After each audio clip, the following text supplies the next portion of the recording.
si nabadgelyo ah meel la waxba laga muxuu ahaa wax dhibaato ay kama dhicin haba yaraatee dadweynaha waxaan nabadgelyaduna way sugan tahay dadweynaha waxaan ugu bushaareynaa inay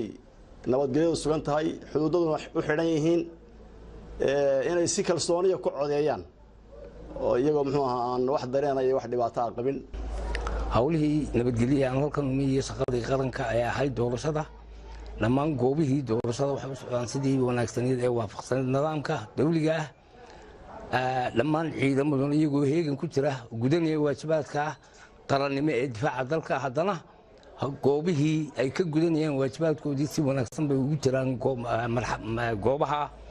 waxaan leenahay shacbiga reer Sool waxaan leeyahay wanaagsan sida wanaagsan oo la shaqeynaysan ciidamada qaranka ee kala duwan police iyo military ba aad ugu mahadsantiin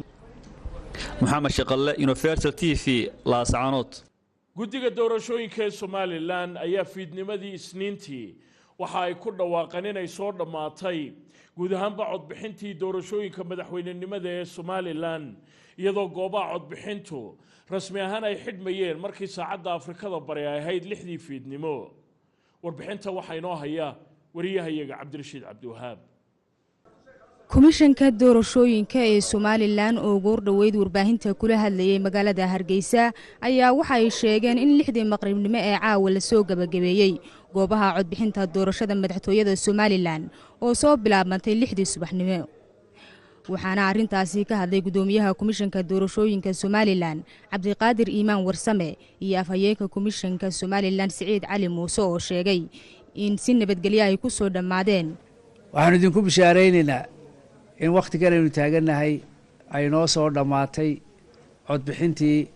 madaxweynaha jamhuuriyadda Somaliland ee 5 sanadood soo socda lagu dooranayay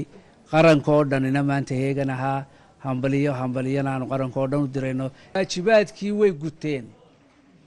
muwaadiniintii Somaliland codbixiyayaashii waajibaadkoodii gute waxa laga sugayaa waajibaadkiisii mudanaha soo bixi doona sida loogu baxay sida loogu ololeeyay sida loogu shaqeeyay inuu qarankan ugu shaqeeyo oo uu noqdo hayin hogaamiye qarankan 5 sanadood soo socota annagu komishan ahaan waxay noo tahay farxad weyn inaan gudanay xil qaran oo weyn xilkaasuna noogu soo dhamaaday annagoo nabad qabna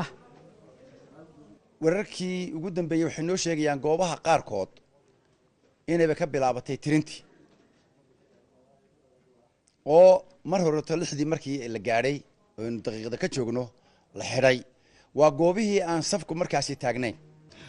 komishanka ayaa waxaa la weydiiyay inay jirto wararka sheegaya in deegaano ka tirsan bariga gobolka Sanaag ay ka dhaceen mudaharaadyo lagaga soo horjeedo doorashada waxaana arintaasi beeniyay afhayeenka wax aanu maqalay ma jirto waxaan iga soo hadlay xogayihii degmada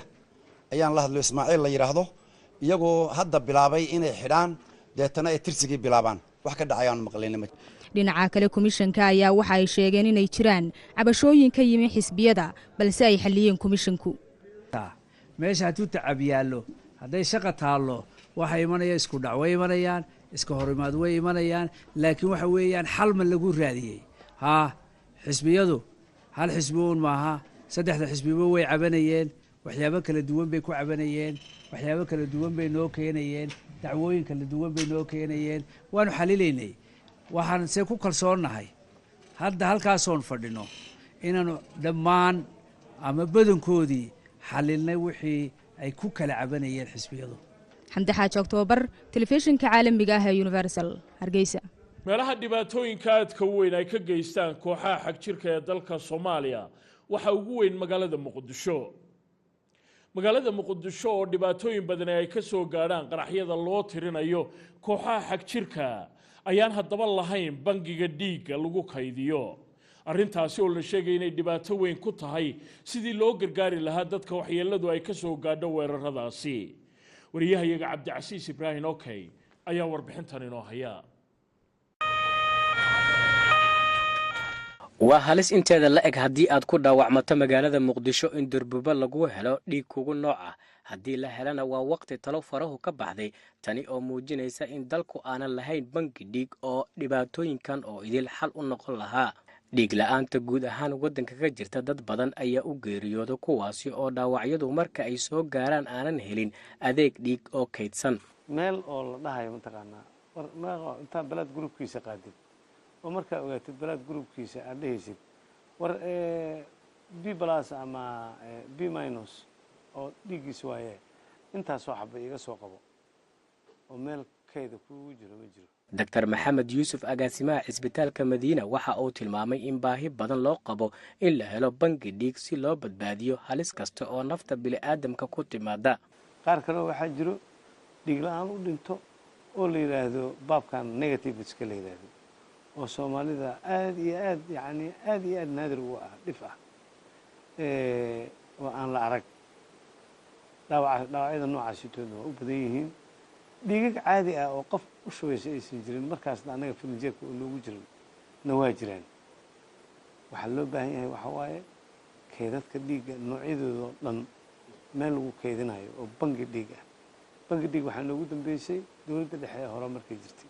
in ka badan 2 milyan iyo bar qof oo Soomaaliya ayaa ku nool magaalada Muqdisho iyadoo magaaladu ay ka dhacaan weeraro qaraxya oo marka dadku ay dhaawacmaan aysan helin adeeg caafimaad oo dhameystiran waxaan isleeyahay dad badan oo la badbaadin karay maalinta iyadoo dadka dhiig shublaan oo diyaar ah ayaa qaab loo qaado ama kayd bal waayay marka dhibaatada ay leedahay 3 milyan oo dad ah oo shacab Soomaaliyeed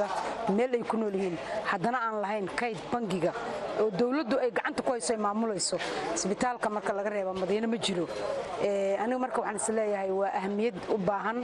barnaamijkan inay madaxda u istaagto waxna laga qabto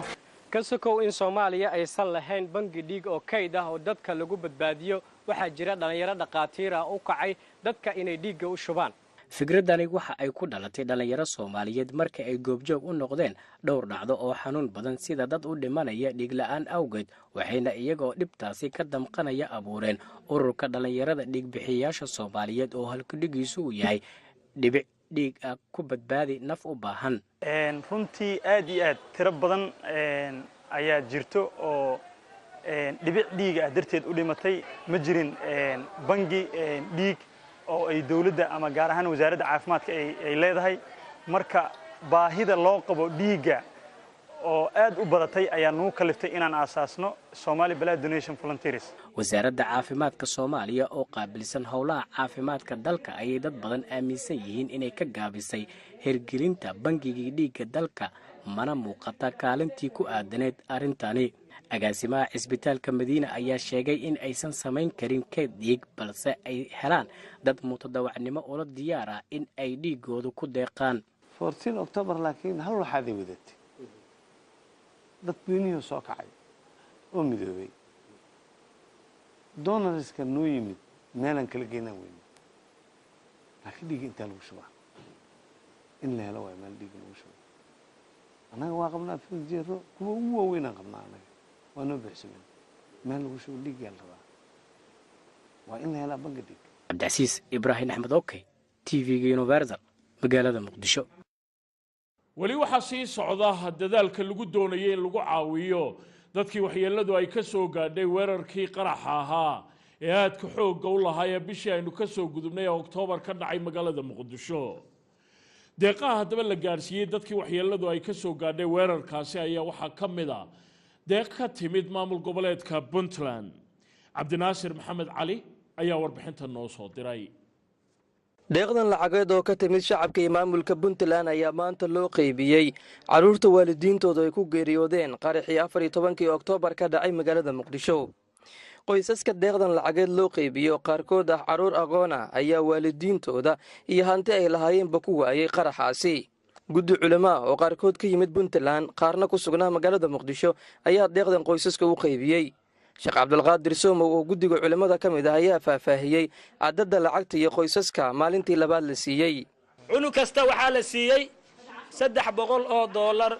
qoyskii maalanba qoysas waxaa jira waxaan ku soconaa anaka qaab ay dejiyeen guddiga gurmadka ee Puntland oo aad u qurux badnaa oo qoyskii maalanba 12 qofood ka kooban in la yiraahdo 11 qofood wax loo siiyo intii ka dambeysana sidaas baan ku soconnay aad baan ugu faraxsanahay dadka agoonta ah waxa gaaray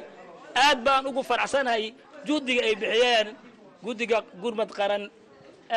iyo guddiga gurmadka ee Puntland. qoysaskan oo qaarkood ku faraxsanaa deeqda lacageed ay heleen ayaa ka mahadceliyey.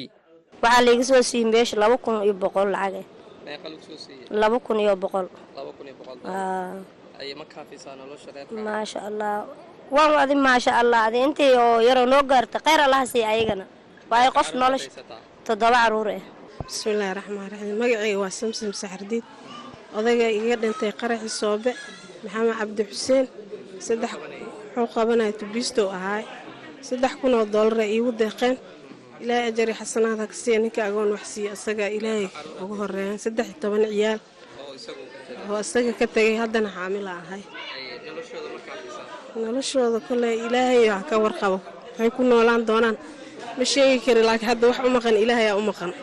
waxaa jira dad Soomaaliyeed oo wali la tiicaya dhibkii ka soo gaaray qarax 14 bishii Oktoobar ka dhacay isgoyska Soobe ee Muqdisho. Cabdinaasir Maxamed, Telefishinka Universal, magaalada Muqdisho. dhinaca kalena deeq ay soo bixiyeen jaaliyadda Soomaaliyeed ee ku dhaqan waddanka South Sudan amaba koonfurta Sudan ayaa waxa la soo gaarsiiyay magaalada Muqdisho iyadoo loo qaybiyay qaar ka mid ah dadka waxyeeladu ay ka soo gaadhay weerarkii bishii hore ka dhacay magaalada Muqdisho. Munasar Maxamed Cabdi ayaa warbixintan inoo haya. qaraxii 14 Oktoobar ka dhacay magaalada Muqdisho wali waxa muuqata saameyntii bulsho ee uu geystay waxaana caruur fara badan ay ku noqdeen kuwa agoon ah qaarkood ayaa waxbarashadii uga haray haween badanna asay ayay qaadeen. qaraxaasi waxa uu ahaa kii ugu weynaa ee Muqdisho ka dhaca ogaanta inta la xasuusto waxaana ku dhimatay dad kor u dhaafaya 358 qof. si dadkaasi loo caawiyo dadka Soomaaliyeed ee ku nool waddanka dibaddiisa ayaa kaalin wanaagsan ka qaatay waxayna intooda badan yihiin kuwa dadkaasi u damqanaya oo lacago ay iyagu iska jareen u soo diraya. deeqdan lacageed oo ka timid jaaliyadda ku nool waddanka koonfurta Suudaan ayaa waxaa la gaarsiiyey 35 qoys kuwaas oo midkiiba ay ku soo aaday lacag dhan $700. mas-uuliyiintii halkan ka hadlay ee wakiilka uga ahaa jaaliyadda South Sudan ee deeqda soo dhiibtay ayaa waxa ay sheegeen in deeqdan ay ugu talagaleen in la siiyo haweenka iyo waliba caruurta kuwaasi oo ah kuwa nugulka ah dhibaatooyinkii dhacay. xilliyada dhibaatada ay jirto waxa la baxsaday ee sadaqada la baxsadana way ka fadli badan tahay xilliga barwaaqada iyo deganaanshaha wixii la bixiyo ayadoo sadaqada mar walba ay fadli badan tahay haddana way sii kala fadli badan tahay. marka dadkii dhiibteen waan u ducaynaynaa oo waxaan leenahay garashadaas aad garateen inaad dadkiina wax tartaan ilaahay khayr idinka siiyo. waddan qurba ayaad joogtaan isbedelada way badan yihiin adduunka ka socdaay maalkiina Allah idin xifdiyo Allah idin barakeeyo meeshaad ka soo bixiseen yani bedelkeeda oo ka badan Allah idin soo galiyo adduun iyo aakhirana kulli baana. jaaliyadda mar walba ay tahay dad jecel in dadkooda in ay maaragtay wixii dhib oo yimaado inay kala qayb qaataan. waxaan uga mahad celinaynaa gudoomiyahooda iyo gudoomiye ku-xigeenada iyo dhammaan dhalinyarada howlwadeennada ah iyo waliba safiirkii oo nala fadhiya asagana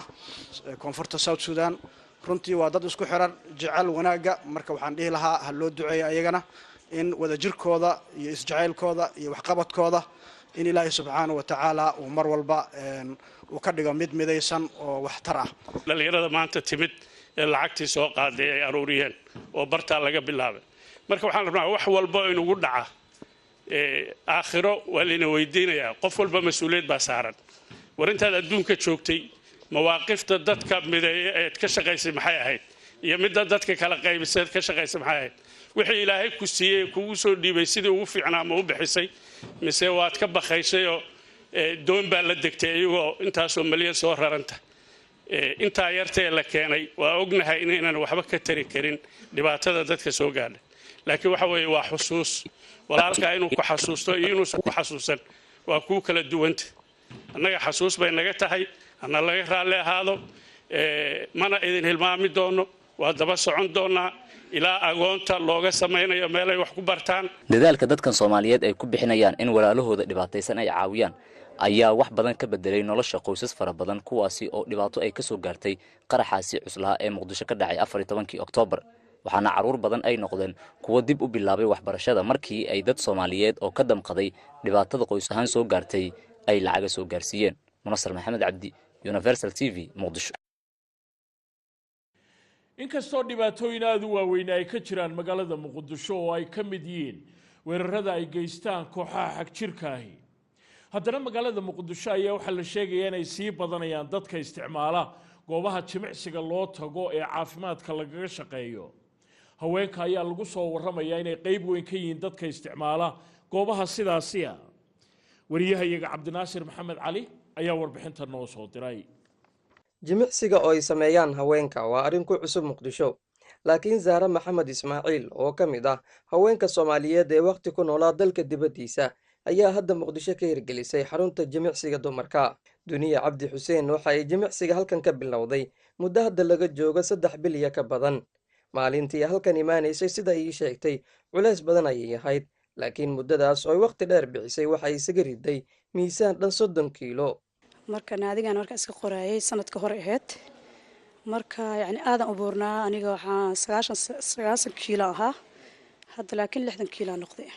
maalin kasta xilligan ayay timaado goobta jimicsiga si ay jimicsi u samayso iyada iyo saaxiibadeed Duniya aad ayay ugu faraxsan tahay jiriska ay samayso waxay ka heshaa caafimaad si joogto ah ayay uga shaqaysaa goobteeda ganacsi oo ah cilaansaar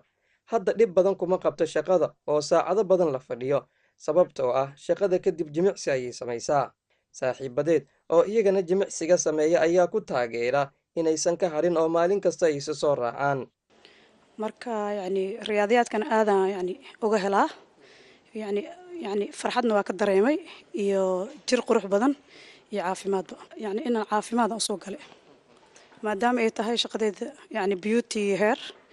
يعني ay taagnaantii waxaas aad ugu badan yihiin shaqadeeda saas darkeeda naadiga iskaga qor Sahra Maxamed aasaasaha xaruntan ayaa ii sheegtay in dumarka aysan sida ragga biraha qaadin laakiin ay sameeyaan dhaqdhaqaaq jirka ah oo ay jirka kaga shaqaysiiyaan iyo dabaasha oo ka saaciday inay fududaadaan dadka qaar waxay ka aaminsan yihiin fikirka qaarkood ay bixiyaan oo ah okay waxay u tagaysaa inay six pack samaysato qadiyadu maaha six pack qadiyadu waxay tahay qofka caafimaadkiisa in uu ka shaqeynayo in uu noloshiisa ay qayb ka tahay inuu jirkiisu xaq ku leeyahay uu u baahan yahay inuu exercise sameeyo sababta keenaysana waxay modern life keena hadeerta waxay u badan tahay qofku inuu gaari saaran yahay inuuna soconin shaqadii ay tahay shaqo fadhi lagu qabanayo haday cunto karinayso fadhi bay ku karinaysaa haday wax dhaqayso fadhi bay ku dhaqaysaa haday wax gadayso fadhi bay ku gadaysaa si qofkii ma dhaqdhaqaaqayo caafimaad ahaan dumarka ma waxaa jira dhib uga imaan kara jimicsiga ay sameynayaan Dr. Umar Ahmed Qaadi oo daweeya cudurrada guud oo kuwa haweenka ay ka mid yihiin ayaan weydiiyay su'aashan marka dumarkii haddii ay sameeyaan exercise faa'iidooyin badan ku jiro ugu horeyso yani badanaa bini'aadanka iyo hadda inta arkay markay aadayaan waxay ka fikiraan miisaankaas cadiintaas oo ka baaba'ayso iyadana caafimaadka ka mid ah waxaa aad saameyn weyn ugu leedahay maskaxiyan maskaxdooda qaabkay u shaqeynayso qofkii exercise sameeyo maskaxdiisa u shaqeynayso uu ka fiican yahay qofka kale qolkiiba 100 faa'iido maahan wax khasaare kama imaanayo haddii uu qofka markii hore wadnaha uusan ka jirnin haddii qofka wadnaha ka jiran yahay inuu dhakhtar la xiriiro qofkii caafimaad qabo uu dhakhtar hubiyo caafimaad inuu exercise sameeyo ama aalamiito sameeyo ama gym uu galo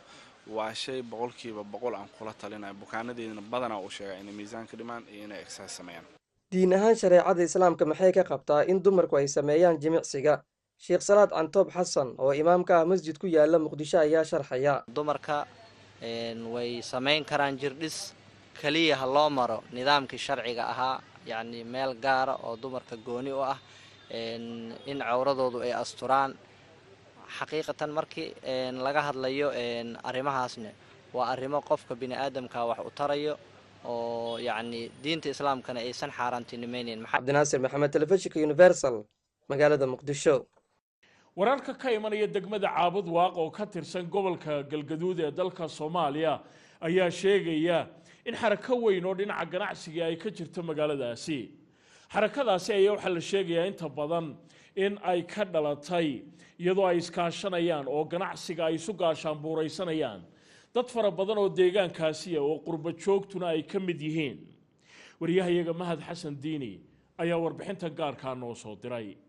degmada Caabud Waaq oo ka tirsan gobolka Galgaduud ayaa muddooyinka ugu dambeeyay waxaa cirka isku shareeriyay isla markaana soo fiicnaanaya horumarka laga gaariyay dhanka ganacsiga iyadoo shacabka reer Caabud Waaqna ay sameeyeen maalgashi iyo waliba sidoo kale in sare u kaciyo kobaca dhaqaale ay sameeyaan kuwaasoo maalgashiya ka samaystay gudaha dalkooda hooyo gaar ahaan muddooyinka ugu dambeeyey howlaha dhaqaala kubcinta oo laga samaynayey iyo ganacsiga oo kusoo ficnaanaya degmada cawda oo ka tirsan gobolka galgaduud waxaana taasi ay keentay ama sababtay in shariikado waaweyn oo ganacsi islamarkaana wax ku iibiya ama ku keena qaabka jumlada oo horey aan loogu aqoon degmada cawda laga hirgeliyo ayadoo faa'iido weyn arrintaasi ay usoo kordhisay dadka ganacsada gaar ahaan kuwa yaryar oo horey aan u heli jirin adeegga noocan oo kale ah marka laga soo kaco qaybaha jumlada oo dadku ay ka gadan jireen ama u doonan jireen magaalooyinka berbera hargeysa iyo sidoo kale magaalada muqdisho caasimada soomaaliya shacabka qaybihiisa kala duwan gaar ahaan dadka reer cawda ee ganacsatada ayaa soo dhaweeyey shirkadda Nomad General Trading Company oo iyadu ka mid ah shirkadaha horumarka kusoo kordhiyay islamarkaana faa'iidooyinka weyn laga dareemayo in bulshada ay u keentay ama kusoo kordhisay ama shacabka reer cawda ay soo dhaweeyeen marka la fiiriyo qaybaha ganacsiga iyadu tanina ay faa'iido u keentay bulshada qaybaheeda kala duwan islamarkaana ay soo dhaweeyeen ay u riyaaqeen beeca iyo iibka shirkadani ay kusoo kordhisay deegaanka taasoo noqotay mid kobac dhaqaale ku keenta marka la fiiriyo ganacsatada yaryar oo ayagu aan awoodin in badeecooyinka ay u dirsadaan meelo ka fogfog ama ka baxsan degmada Cabudwaaq waxaana qaybaha kala duwan ee bulshada ay ka hadleen aragtidooda ku aadan dhismaha shirkadani iyo sidoo kale faa'iidooyinka ay soo kordhisay dhanka dhaqaalaha oo muddooyinka ugu dambeeyay soo kordhiyay degmada Cabudwaaq ayuu aragtidoodana ku cabiray sida ay u arkaan shirkadani iyo sidoo kale hirgelinteeda oo lagu soo dhaweynayo dadka Cabudwaaq jooga gabadhigaas oo ka furan meelo badan sida Boosaaso Gaalkacyo iyo Cabudwaaq hadda kadibna dhul badan oo kale in la gaarsiiyo loo baahan yahay gabadhigaasu waxa weeye mid u danaynaya bulshada oo inuu baahi baxayo aaminay alxamdulilaahi rabbil caalamiin anaguna waxaan ku kaalmaynaynaa duco shirkadda Nomad General Trading Company qaybteeda magaalada Cabudwaaq runtii waxa halka ka muuqda waa ifafaale aad u qurux badan waa horumar ganacsi waa wax lagu faani karo adduunku wax maanta ku horumara waxa weeye waa ganacsiga iyo waxbarashada maanta waxaan u jeednaa haddaan dhex taaganahay shirkadda Nomad General Trading Company qaybteeda raashinka iyo bagaashka waxaad aragtaan hadda waa aragtaan waa si meeshan u camiran tahay waxa weeyaan adeeg loo baahnaa weeye oo deegaankeena ku siyaaday waxaana ka codsanaynaa in maaragtay deegaanka ay wax u siyaadisay waxna aysan ka nusqaamin wixii mataqaanaa codsiyo oo maaragtay ganacsatada inta yaryar iyo inta waaweynba in loo turo oo maaragtay ganacsiga item uu yeesho na waan rabnaa ilaahay hadduu kuu sama ogol yahay haddeed waxaan leenahay maasha allah ilaahay maaragtay ha ka dhigo shirkaddii maaragtay taxakunta oo maaragtay wixii loo baahnaa oo baahiyahoo dhanna daboosha innaguna waan soo dhawaynaynaa kambaniga Nomad General Trading Company oo ah kambani cusub oo laga aas-aasay gobolka Mudug iyo Galgaduud awal hore ka shaqayn jiray qaybo ka mid ah Mudug sida Gaalkacyo oo kale haddana laga aas-aasay magaalada Cabudwaaq dhawaan oo ayaamahan dambe ka shaqaynayay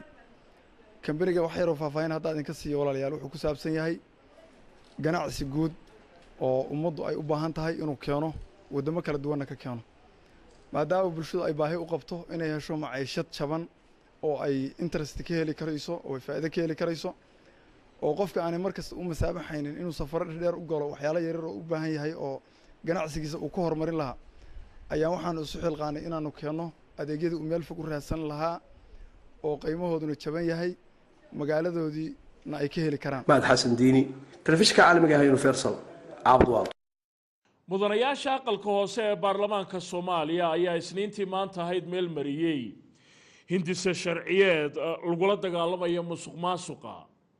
arrinta musuqmaasuqa ayaa waxa la sheegay in ay dhibaato aad u weyn ku ahayd dawladihii kala dambeeyay dalka Soomaaliya wariyahayaga Maxamed Cabdinaasir Ayaanle ayaa warbixintan inoo haya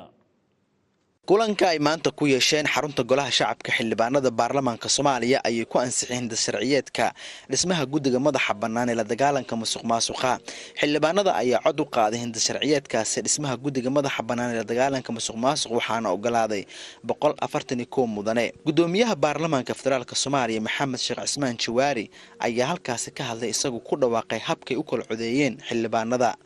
natiijada xisaab xilka 2016 waxay noqotay ogol 141 diiday 12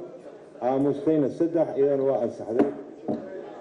ansixinta sharciyeedkaasi kadib wasiirka wasaaradda cadaaladda xukuumadda Soomaaliya Xuseen Xasan Xaaji ayaa xildhibaanada uga mahadceliyay ansixinta sharcigaasi waxaan u mahadcelinayaa xildhibaanada sharafta leh oo maanta u codeeyay sharcigan ogaaday maanta inay tahay maalin taariikhi ah oo sharci la dagaalan musuqmaasuqa la ansixiyay waa maalin taariikh ah waa maalin isqortay waxaad maanta ansixiiseen iyo sharcigaad ansixiiseen macnihiisu wuxuu yahay in la dhowro la ilaaliyo hantida dadweynaha. dhinaca kale xildhibaanada baarlamaanka ayaa ka dooday ansixinta xisaab xirka miisaaniyadda 2015-2016 iyagoo ugu dambeyn ansixiyey. wasiir ku-xigeenka wasaaradda maaliyadda cabdulaahi sheekh cali qaloocow ayaa xildhibaanada kaga mahadceliyey ansixinta miisaaniyaddaasi. aad waxaan idinkugu ammaanayaa sida dimuqraasiyada leh xildhibaannimada sharafta leh aad uga doodeen aadna innagana noo fududayseen. gudoomiye ku-xigeenno xildhibaanada sharafta leh hadal badan meeshan uma imaanin aan ka ahayn mahadsanadiin. maxamed cabdinaasir ayaan leh telefishinka universal magaalada muqdisho. wararkii caalamka oo ay idinkala socoteen telefishinka universal stuudiyiisa magaalada hargeysa anigoo cabdisalaan hareeriya ayaa idiin warramayey intaynu dib u kulmayno haddii alla yidhaahdo nabadgelyo.